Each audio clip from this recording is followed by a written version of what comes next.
Welcome to the electrical engineering nexus.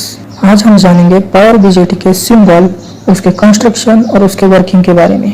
और आखिर में हम देखेंगे पावर बीजेटी के एडवांटेजेस एंड उसके डिसएडवांटेजेस के बारे में। सबसे पहले हम ये समझेंगे कि पावर बीजेटी क्या होता है। तो पावर बीजेटी एक सेमीकंडक्टर डिवाइस है जिसे डिजाइन किया गया है लार्ज करंट और लार्ज वोल्टेज को हैंडल करने के लिए। इसमें सेमीकंडक्टर मटेरियल के 3 लेयर्स होते हैं और इसे primarily amplification, switching and power control के लिए इस्तेमाल किया जाता है। आइए अब हम समझते हैं पावर बीजेटी के सिंबल्स के बारे में। पावर बीजेटी के मेनली 2 टाइप्स होते हैं क्योंकि उसे 2 तरह से कंस्ट्रक्ट किया जा सकता है, इसलिए पावर बीजेटी के सिंबल्स भी 2 तरह के होते हैं, NPN type and PNP type. आज हम एनपीएन टाइप पावर ट्रांजिस्टर के बारे में जानने वाले हैं। पावर बीजेटी के सिंबल में मेनली 3 टर्मिनल्स होते हैं, इमीटर, बेस एंड कलेक्टर।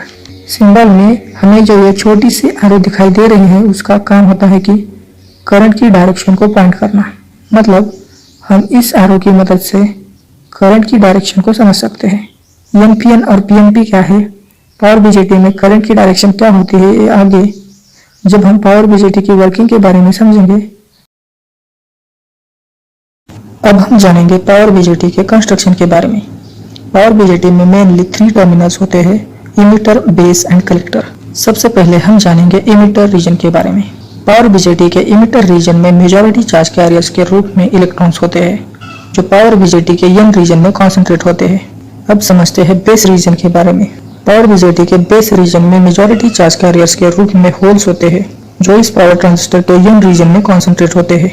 आइए अब समझते हैं पावर बीजेटी के कलेक्टर रीजन के बारे में। पावर बीजेटी का कलेक्टर रीजन फिजिकली बड़ा होता है इमीटर रीजन से। कलेक्टर रीजन से इसमें भी मेजॉरिटी चार्ज कैरियर्स के रूप में इलेक्ट्रॉन्स ही होते हैं क्योंकि ये कनेक्टेड होता है पावर ट्रांजिस्टर के एन रीजन से, पर ये मॉडरेटली डोप्ड होता है। अब हम जानेंगे इस टॉपिक के सबसे इम्पोर्टेंट पार्ट को, मतलब working of a power BJT. Power BJT का मेन काम ये होता है कि लार्ज करंट एंड वोल्टेज को हैंडल करना, उसे रोक कर रखना। एनपीएन टाइप ट्रांजिस्टर में लार्ज करंट की डायरेक्शन कलेक्टर टू इमीटर होती है। अब मान लीजिए कि हमने कलेक्टर टर्मिनल पे लार्ज वोल्टेज अप्लाई किया तो करंट इमीटर रीजन में आएगा, पर बेस रीजन में तो नहीं कर पाएगा क्योंकि बेस रीजन में मेजॉरिटी चार्ज कैरियर्स के रूप में सिर्फ होल्स होते हैं। मतलब बेस रीजन में करंट को फ्लो कराने के लिए इलेक्ट्रॉन्स अवेलेबल नहीं होते और करंट इलेक्ट्रॉन्स के बिना फ्लो नहीं कर सकता। और बेस रीजन में इलेक्ट्रॉन इसलिए नहीं होते क्योंकि हमने बेस रीजन में कुछ इम्प्यूरिटीज इजेक्ट की होती है। जैसे कि अगर हमने प्योरली मेड सिलिकॉन सेमीकंडक्टर में बोरॉन को ऐड कर दिया तो मतलब बेस रीजन इलेक्ट्रॉन एक्सेप्टर की तरह बिहेव करेगा। मतलब बेस रीजन में इलेक्ट्रॉन की मात्रा घट जाएगी। और ऐसा इसलिए होता है क्योंकि बोरॉन की आउटरमोस्ट लेयर में सिर्फ 3 इलेक्ट्रॉन्स होते हैं और उसे अपनी आउटरमोस्ट लेयर को स्टेबल करने के लिए इलेक्ट्रॉन एक्सेप्ट करना पड़ता है। वैसे आपको बता दूं, बोरॉन को अपनी आउटरमोस्ट लेयर को स्टेबल करने के लिए 8 इलेक्ट्रॉन्स की जरूरत होती है। इसलिए जब हम बोरॉन को बेस रीजन में इजेक्ट करते हैं तो बेस रीजन में इलेक्ट्रॉन की मात्रा घट जाती है। अब हम अपने टॉपिक पे वापस आते हैं। तो करंट बेस रीजन से आगे नहीं जा सकता, तो हम बेस रीजन से करंट को फ्लो कराने के लिए बेस और इमीटर के बीच में एक वोल्टेज सोर्स कनेक्ट करते हैं और स्मॉल वोल्टेज बेस टर्मिनल पे अप्लाई करते हैं। इसमें हम बेस को पॉजिटिव एंड इमीटर को नेगेटिव सप्लाई देते हैं।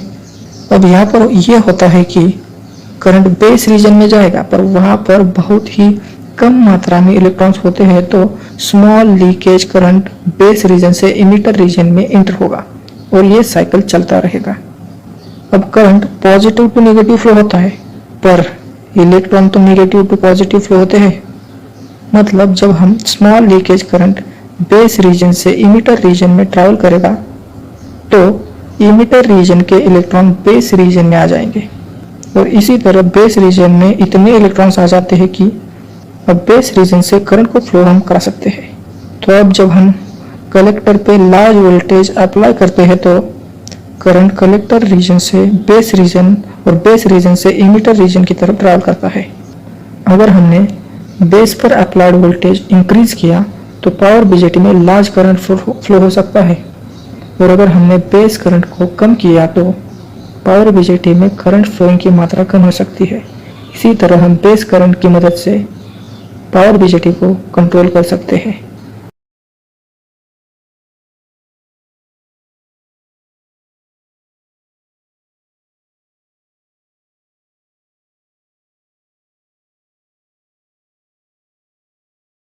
अब हम पावर बीजेटी के एडवांटेजेस एंड डिसएडवांटेजेस के बारे में जानेंगे। सबसे पहले समझते हैं एडवांटेजेस के बारे में। पावर बीजेटी अपने ऑफ स्टेट में लार्ज वोल्टेज को ब्लॉक कर सकता है और अपने ऑन स्टेट में लार्ज करंट को फ्लो करा सकता है। पावर बीजेटी की मदद से हम लोड को जाने वाली पावर को कंट्रोल कर सकते हैं। पावर बीजेटी को हम स्विचिंग एम्पलीफिकेशन के लिए यूज कर सकते हैं। अब हम समझते हैं पावर बीजेटी के डिसएडवांटेजेस के बारे में। पावर बीजेटी अपने ऑपरेशन के दौरान बहुत ही ज्यादा हीट प्रोड्यूस करता है जो डिवाइस को डैमेज भी कर सकती है। पावर बीजेटी की स्विचिंग स्पीड पावर मॉसफेट से कम होती है। पावर बीजेटी को ऑपरेट कराने के लिए लार्ज बेस करंट लगता है जिसकी वजह से ओवरऑल पावर कंजप्शन बढ़ता है। अब एक आखिरी सवाल आप सबके लिए।